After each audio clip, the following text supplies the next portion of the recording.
que j'ai contre toi, c'est que tu as abandonné ton premier amour. Lorsque tu t'étais converti, voilà comment tu lisais la Bible.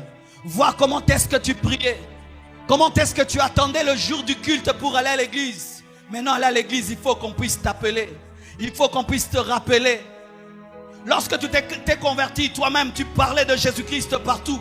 Maintenant, il faudrait que tu sois dans un département d'évangélisation pour parler de Dieu.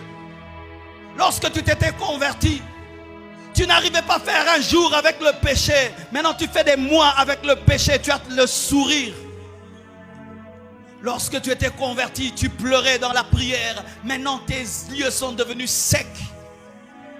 Lorsque tu étais converti, Jésus, c'était ta passion. Ce n'était pas la bénédiction, ce n'était pas l'élévation, mais c'était lui qui était tout pour toi. Maintenant, tu l'aimes à condition qu'il te bénisse. Maintenant, tu l'aimes à condition qu'il t'élève. Est-ce que tu étais ainsi? Qu'est-ce qui t'est arrivé? L'Esprit de Dieu me dit de dire ceci.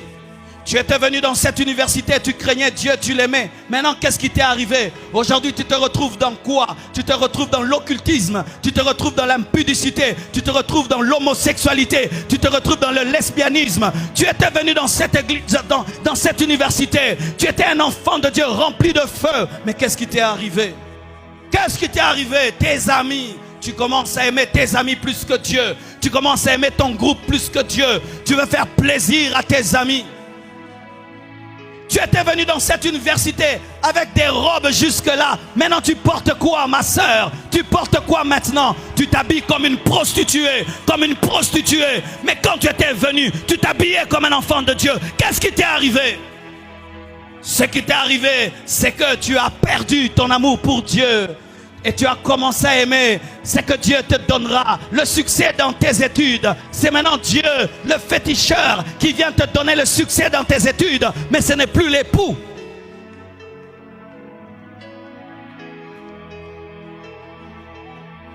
Lorsque nous perdons l'esprit d'adoration, et nous venons seulement pour profiter de Dieu, le réveil meurt.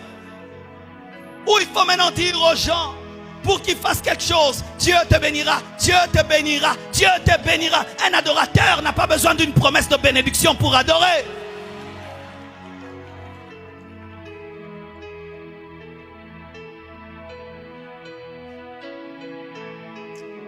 Alléluia.